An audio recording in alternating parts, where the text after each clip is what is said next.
नमस्कार दोस्तों, एक बार फिर हमारे YouTube चैनल में आप लोगों का हार्दिक स्वागत है। लेटेस्ट अपडेट निकल के आई कि फिटमेंट फैक्टर बढ़ने से कर्मचारियों की सैलरी में होगी बम्पर बढ़ोतरी। तो जानिए कैसे होगा उसका कैलकुलेशन। तो दोस्तों, हम आपको फिटमेंट फैक्टर के बढ़ने से जो सैलरी में बढ़ोतरी होगी उसके कैलकुलेशन के बारे में डिटेल में बताएंगे। अगर आप हमारे चैनल पर फर्स्ट टाइम विजिट कर रहे हैं तो चैनल को लाइक कर दीजिए, सब्सक्राइब कर दीजिए, साथ ही साथ बेल आइकन को भी बजा दीजिए ताकि गवर्नमेंट या पेंशन से संबंधित जितनी भी न्यूज आती है उनकी नोटिफिकेशन आप लोगों के पास तुरंत पहुंच सके। तो करते हैं वीडियो को स्टार्ट बिना किसी देरी के।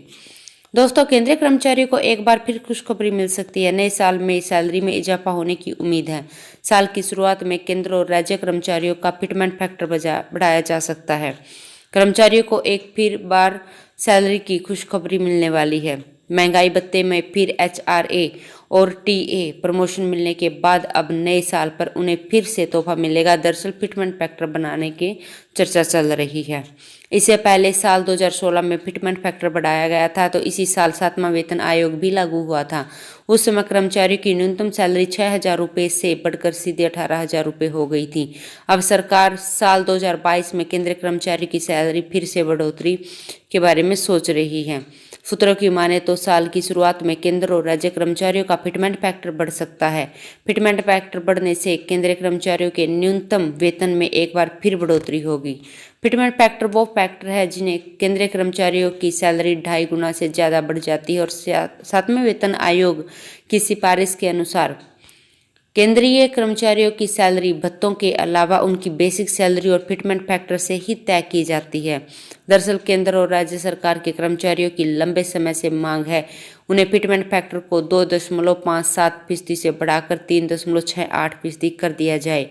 उम्मीद है कि 1 फरवरी 2022 को पेश होने वाले बजट से पहले केंद्रीय कर्मचारियों का फिटमेंट फैक्टर का फैसला हो सकता है। इसके बाद कर्मचारियों की न्यूनतम सैलरी में भी इजाफा होगा।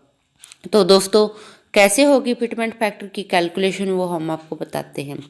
मान लीजिए कि किसी भी कर्मचारी की न्यूनतम बेसिक सैलरी 18,000 रुपये है, तो भत्तों को छोड़कर 18,000 को अगर आप मल्टीप्लाई करते हो 2.57 से तो 46,260 रुपये आएंगे। 3% के आधार पर तो 26,000 को अगर आप 3 से गुना करते हो तो 78,000 आते हैं। तो कुल इजाफा हुआ, अगर आप 78,000 में से 40,260 माइनस करोगे तो 31,740 रुपये का, यानी कुल मिलाकर कर्मचारी की सैलरी में 31,740 रुपये का इजाफा होगा। और यह कैलकुलेशन न्यूनतम बेसिक सैलरी पर किया गया है। अधिकतम सैलरी वालों को और भी ज़्यादा लाभ होगा।